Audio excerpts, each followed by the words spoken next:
Hi everyone, welcome to coffee we. बात करेंगे आसिम रियाज के बारे में। मैंने रिसेंटली खतरों के खिलाड़ी का एपिसोड देखा जहां पर आसिम जो है उसकी नोकझोंक हो जाती है। नोकझोंक क्या, फाइट हो जाती है अभिषेक कुमार के साथ, क्योंकि अभिषेक कुमार जो है उसे कंटिन्यूसली पोक कर रहा था।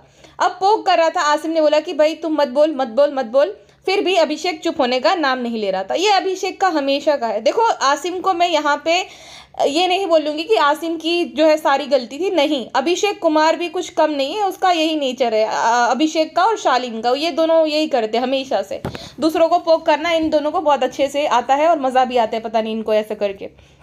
तो वो कंटिन्यूसली पोक कर रहे थे, बट आसिम की भी इसमें गलती इसलिए है क्योंकि वो पोक हो गया, उसको इतना ओवर रिएक्ट करने की कोई ज़रूरत नहीं थी।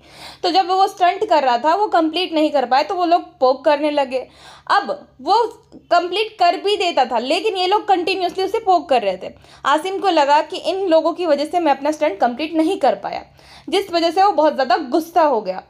अब उस गुस्से में ही इसने जो है ऐसी बातें बोल दी जो कि उसे कभी नहीं बोलनी चाहिए, क्योंकि आसिम की जर्नी मैंने पूरी नोटिस की है, पूरी देखी है। एंड मुझे बहुत अच्छा लगा था कि भाई एक लड़का जो है जिसको बिग बॉस शो जब शुरू हुआ था ना सीजन 13, लास्ट मोमेंट पे उसे कॉल किया गया था, उसे बुलाया गया था कि भाई तुम आ जाओ, वरना वो कश्मीर जा रहा था, जम्मू जा रहा था पूरा बैग पैक करके। अब उसी बैग के साथ जो है वो बिग बॉस के सेट पर आ गया था एंड मोमेंट, क्योंकि किसी टीवी एक्टर ने जो है लास्ट मोमेंट पे मना कर दिया था। उनकी पता नहीं क्या ही मजबूरी होगी, उन्होंने मना कर दिया था, जिस वजह से आसिम को एज अ ऑप्शन लाया गया था। और मेकर्स को और सबको लगा था कि भाई ये लड़का क्या ही करेगा, 1-2 हफ्ते में एलिमिनेट हो जाएगा, सबको ऐसा ही लग रहा था।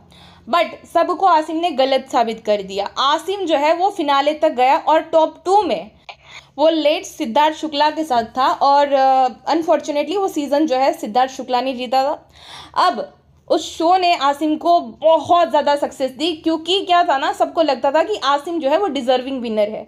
अब ट्रॉफी तो सिद्धार्थ ने जीती थी, बट आसिम को ऑडियंस का भरपूर प्यार मिला, बहुत ज़्यादा। जब आसिम एंटर किया था तब उसके लगभग हो गए इंस्टाग्राम पे 20,000 फॉलोवर, और जब वो आया तब उसके मिलियंस में फॉलोअर्स थे। तो 0 से लेकर मिलियंस तक का सफ़र जो है आसिम ने बिग बॉस के शो के दरमियान ही तय कर लिया था। और उस शो में ऐसी बात नहीं है कि आसिम को जो है बुली नहीं किया गया, खूब बुली किया गया था, होस्ट के द्वारा, कंटेस्टेंट के द्वारा, सब लोगों के द्वारा जो है उसे बहुत ज़्यादा बुली किया गया था, जो कि कहीं ना कहीं आसिम के अंदर रह गया होगा। उस शो में मुझे सबसे ज़्यादा बुरा लगता था रश्मि और आसिम के लिए। रश्मि को भी बहुत बुरी तरीके से ट्रीट किया गया था और आसिम को भी, उनकी बातें सुनी नहीं जाती थी, उनका पक्ष नहीं सुना जाता था और उनको कंटिन्यूसली जो है उनको ही बेश किया जाता था वीकेंड के वार पर। रश्मि के बारे में तो लेट सिद्धार्थ शुक्ला ने ऐसे ऐसे कमेंट किए थे जो कि कोई भी लड़की सुनना पसंद नहीं करेगी, ऐसी लड़की, इसका मतलब सबको पता है। और रश्मि ने जब इस बात पर सवाल उठाया और जस्ट रिएक्ट किया तो होस्ट ने इस बात को नकार दिया कि क्या तुम सुनना चाहती हो कि कैसी लड़की। मुझे इन दोनों के लिए बहुत बुरा फील होता है कि भाई इनको अननेसेसरी टारगेट किया क्यों जाता है और इनका पक्ष सुना क्यों नहीं जाता है। अब कहीं ना कहीं ये जो उसके साथ हुआ ये उसके मन में बैठ गया। लेकिन यहाँ पे आसिम ने क्या गलती कर दी, आसिम को कभी भी जो है इंटरव्यूज़ नहीं देने चाहिए थे, ये बोलकर कि वहाँ पे उसके साथ गलत हुआ है। देखो, ट्रॉफी जीतना कोई बड़ी बात नहीं होती, ठीक है, आपने दिल जीते थे, आपने 0 से मिलियन तक का सफ़र तय किया था, और वो भी लॉयल ऑडियंस जो कि आपसे प्यार करती है, आपके खेल को पसंद किया, आपको पसंद करती है। तो ट्रॉफी जीतना ना जीतना एक ही है ना, ट्रॉफी स्वरूप तो आपको ऑडियंस मिल गई। अब आसिम के साथ क्या हुआ ना, आसिम ने बाहर निकलकर चैनल के खिलाफ और मेकर्स के खिलाफ इंटरव्यूज़ देने शुरू कर दिए कि भाई वो तो डिजर्विंग विनर था, ट्रॉफी उसी को जीतनी चाहिए थी, लेकिन उसके साथ गलत हुआ। तो ये नहीं करना चाहिए, क्योंकि आपको इन फ्यूचर भी काम चाहिए, ठीक है। अगर आपको यही जो है ग्लैमर इंडस्ट्री में रहना है, एंटरटेनमेंट इंडस्ट्री में, तो आपको आगे भी काम करना है। तो आपको अगर सेम प्रोडक्शन हाउस के साथ काम करना है तो ये इंटरव्यू से बचना चाहिए। और दूसरा कि भाई ट्रॉफी नहीं मिली तो क्या हो गया, आपको कितनी ज़्यादा शोहरत मिली उस शो की वजह से। तो ये तो ऐसा हो गया कि आप ट्रॉफी के पीछे भाग रहे हो, जो आपको मिला है जो कि अनमोल है, आप उसकी कोई रिस्पेक्ट नहीं कर रहे हो। शायद अब उसकी एज भी कम थी, 26 साल का था, तो हम उसकी एज को भी दोष दे सकते थे, उतना मैच्योर वो नहीं था और वो नया नया था और उसको कुछ पता नहीं था कि भाई ऐसे इंटरव्यूज़ नहीं दिए जाते। अभी आप नोटिस करना, जितने भी कंटेस्टेंट बाहर आएंगे ना, कोई भी प्रोडक्शन टीम के अगेंस्ट या चैनल के अगेंस्ट जो है इंटरव्यूज़ नहीं देंगे, वो बचेंगे कि भाई ठीक है, आप ऑडियंस को ऐसा लगता है लेकिन मैं तो खुश हूँ भाई, मैं सबसे खुश हूँ, क्योंकि अलाउ नहीं रहता है। कॉन्ट्रैक्ट का रूल जो है आप ब्रेक कर रहे हो अगर आप जो है प्रोडक्शन टीम के या चैनल के अगेंस्ट इंटरव्यूज देते हो तो। ऐसे बहुत सारे लोग थे जिन्होंने डिसरिस्पेक्ट किया था, जो कि आजकल कहीं दिखने को नहीं मिलेंगे। ऐसे बहुत सारे बिग बॉस विनर्स हैं जिनको अभी काम नहीं मिल रहा है और ना ही वो रिलेवेंट है। आपको पता ही होगा मैं किसकी बात कर रही हूँ। और ऐसे बहुत सारे कंटेस्टेंट हैं जो कि अभी भी रिलेवेंट है, जैसे कि हिना खान जो कि रनर अप रही है। Hina Khan, Nora Fatehi, Sunny Leone और बहुत सारे न जाने कितने कितने कंटेस्टेंट हैं जो कि अभी भी रिलेवेंट है और अच्छे से उनको काम मिल रहा है। क्या वो सब विनर्स थे? बिल्कुल भी नहीं। उन्होंने वहां से ऑडियंस कमाई है जो कि अभी भी उनके साथ है। तो आसिम को ये समझना चाहिए था कि भी ट्रॉफी नहीं जीता तो क्या हो गया, मैं ऐसे इंटरव्यूज ना दूं। और शायद उसकी कोई टीम भी नहीं थी उस टाइम पे, पीआर टीम वगैरह जो कि उसको समझाए, मैनेजर वगैरह भी नहीं थे जो कि उसको ये सब बातें समझाए, जिस वजह से उसने ये नादानी कर दी थी। बट 5 साल के बाद जब वो टीवी पर अपना वापस से डेब्यू कर रहा है, तब उसे ये बात समझनी चाहिए थी कि उसके बहुत सारे फैंस हैं जो कि उसे देखना चाहते हैं टीवी पर। उसको अपने जो है भाई गुस्से को शांत रखना चाहिए। हर एक छोटी छोटी बातों पे रिएक्ट नहीं करना होता, सबको गुस्सा आता है। आसिम की सबसे बुरी बात मुझे ये लगी कि जिस चीज़ के लिए उसने पारस को जो है क्रिटिसाइज किया था, जब पारस अपनी दौलत शोहरत की बड़ाई मार रहा था, तब आसिम ने उसे बोला था कि भाई ये फालतू है वगैरह वगैरह। आसिम सेम चीज़ कर रहा है अभी, इतने अग्रेशन के साथ और इतने एरोगेंट वे में जो है उसने बताया कि तुम लोग मेरे सामने कुछ भी नहीं हो। मैं जो हूँ हर हफ्ते नई गाड़ी बदलता हूँ। मैंने जो अचीव किया है यहाँ पर किसी ने भी अचीव नहीं किया है, तो आप किसी की भी जर्नी को डिसरिस्पेक्ट नहीं कर सकते हो। अभिषेक को तो इनफैक्ट उसने लूज़र भी बोल दिया था, जो कि बिल्कुल नहीं बोलना चाहिए। भाई तुम उस इंसान की जर्नी को डिसरिस्पेक्ट कर रहे हो, वो भी मेहनत करके ही वहाँ पे पहुँचा है। खैर उस पर इल्ज़ाम तो बहुत बड़े बड़े लगे हैं कि माइनर लड़की के साथ मार पिटाई करता था और माइनर लड़की के साथ रिलेशनशिप में था। ये बात अलग है, बट उसने मेहनत करी है कहीं ना कहीं।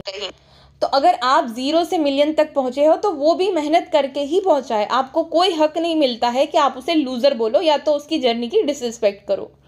आसिम का इतना घमंड देखकर कोई भी विश्वास नहीं करेगा। ये वही आसिम है जिसे हमने बिग बॉस में देखा था, जो कि भाई स्टार्टिंग के कुछ हफ्तों में उसके अंदर जो है एग्रेशन देखा था, लेकिन उसके बाद जो है वो उसका अलग ही साइड हमें देखने को मिला था, जहाँ पे वो मैच्योरिटी से सब चीज़ों को हैंडल करता था, फन लविंग था, वो हंसाता भी था, वो टास्क भी अच्छे से करता था, सब चीज़ें अच्छे से करता था।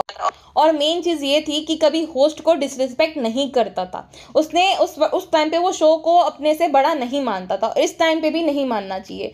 देखो अगर आपने किसी रियलिटी शो में पार्टिसिपेट किया है तो ऑफ कोर्स आपको उन्होंने हायर किया है, आपने उन्हें हायर नहीं किया है, तो आप उस शो से बड़े नहीं हो। पता नहीं आजकल के जो पार्टिसिपेंट्स रहते हैं, जो कंटेस्टेंट रहते हैं, उनको क्यों ऐसा लगता है कि वो शो से बड़े हैं। अरमान मलिक को भी मैंने देखा था, जहाँ पर वो बड़ाई मार रहा था कि भाई बहुत ज़्यादा पैसे हैं, मैं हायर कर सकता हूँ वगैरह वगैरह। तो भाई तू शो में क्यों है ना? अगर आप शो से बड़े हो तो आप उस शो में हो क्यों? आपको कोई ज़बरदस्ती हाथ खींचकर तो लाया नहीं है। तो ये हक नहीं बनता है आपको कि आप अपने आप को जो है शो से भी बड़ा दिखाओ। और आपको होस्ट की रिस्पेक्ट करनी चाहिए। आसिम ने ना, चलो ठीक है कंटेस्टेंट के साथ उसकी फाइट हो गई, लेकिन रोहित शेट्टी सर को भी डिसरिस्पेक्ट करने लगा। रोहित शेट्टी सर की भी बात नहीं सुन रहा है, जो कि उनके सीनियर है, जो कि इंडस्ट्री में इतने साल से है। उन्होंने भी जो है अपने काम से अपना नाम बनाया है, उनको कुछ थाली में परोस के नहीं मिला है, तो एटलीस्ट तुम्हें उसकी तो रिस्पेक्ट करनी चाहिए। और आप ये बोल रहे हो कि आपसे ज़्यादा किसी ने अचीव नहीं किया, रोहित सर ने तो अचीव किया है, उसकी तो बात सुन लो, लेकिन वो उनकी भी बात नहीं सुन रहा था। और भाई अचीव क्या किया है आपने पिछले 5 साल में? गाने कर रहे हो आप, म्यूज़िक वीडियोस कर रहे हो, और बस आपको मैंने सुना था कि आपका ब्रेकअप हो गया हिमांशी खुराना के साथ। उसके अलावा मुझे नहीं लगता 5 साल में आपने कुछ ज़्यादा कुछ अचीव किया है। हाँ, ब्रांड डील्स वगैरह मिलता है तो पैसा वगैरह आता है, बट अचीवमेंट किसे कहते हैं? जब आप अपने काम से कुछ हासिल करो। मैंने पारस के जो है शो में ये सुना था, जहाँ पर आरती गेस्ट थी, उसने बताया कि भाई उसने आसिम रियाज को अपनी शादी में क्यों नहीं बुलाया। पारस ने जब पूछा था तब, तो वो कहती है कि वो और आसिम सेम जिम में जाते थे, लेकिन कभी भी वो अपनेपन वाली वाइब नहीं आई, हाय हेलो होता था। तो आसिम के अंदर वो एरोगेंस आ गया था, शो के बाद कुछ सालों बाद आ ही गया था कि भाई मेरे साथ गलत हुआ है, ये लोगों ने गलत किया वगैरह वगैरह। अभी भी उसके मन में वो बैठी हुई है वो बात। तो उस बात को निकालने के लिए आसिम को मेरे हिसाब से थेरेपी लेने की ज़रूरत है, उस 2019 से निकलने के लिए और 2024 में आने के लिए उसको एक थेरेपी की ज़रूरत है। और मैं कोई मजाक नहीं कर रही हूँ या टोंट वे में नहीं बोल रही हूँ, सच में। या तो एक अच्छी टीम की उसे ज़रूरत है जो कि उसे समझा पाए कि कैसे तुम्हें जो है अपने आप को कंट्रोल में रखना है, कैसे जो है रिस्पेक्ट देनी है बाकियों को भी, बाकियों की जर्नी को कैसे रिस्पेक्ट देनी है। तुम्हारे स्ट्रगल को बिल्कुल कोई नहीं नकार रहा, लेकिन तुम जो हो पहले किसी और के स्ट्रगल की या किसी और की जर्नी की तो रिस्पेक्ट करना सीख जाओ, तब जाके बाद में लोग तुम्हारी रिस्पेक्ट करेंगे। पता है मुझे आसिम के लिए बुरा लग रहा है, बिकॉज उसके अंदर पोटेंशियल है, उसके अंदर वो जो है ताकत है, उसके पास क्या नहीं है, बॉडी है, लुक्स है, सब कुछ चीज़ें हैं, बट उसके अंदर थोड़ा घमंड आ गया, ईगो आ गया है, मैं पना आ गया है, मैं पना नहीं आना चाहिए। Ego is the main reason for anyone's downfall, ये आसिम को याद रखना चाहिए। पैसा, गाड़ी, ये सब कुछ नहीं होता है, ठीक है, ठीक है, ये गोल्स हो सकते हैं, लेकिन ये आपका सुकून नहीं होता है। पैसे से आप जो है सब कुछ नहीं खरीद सकते हो, आपको अच्छे दोस्त, अच्छा ग्रुप, ये सब चाहिए होता है, जो कि मुझे लगता है अफसोस आसिम के पास अभी नहीं है, जिस वजह से उसके अंदर इतना ज़्यादा एंगर भरा पड़ा है। आपको क्या लगता है आसिम रियाज के बारे में? क्या उन्हें एलिमिनेट कर दिया जाएगा या अभी भी वो खतरों के खिलाड़ी का हिस्सा रहेंगे? कमेंट सेक्शन में ज़रूर बताइएगा। फिलहाल के लिए बस इतना ही, मिलते हैं नेक्स्ट पॉडकास्ट में। अपना ध्यान रखिए, बाय बाय।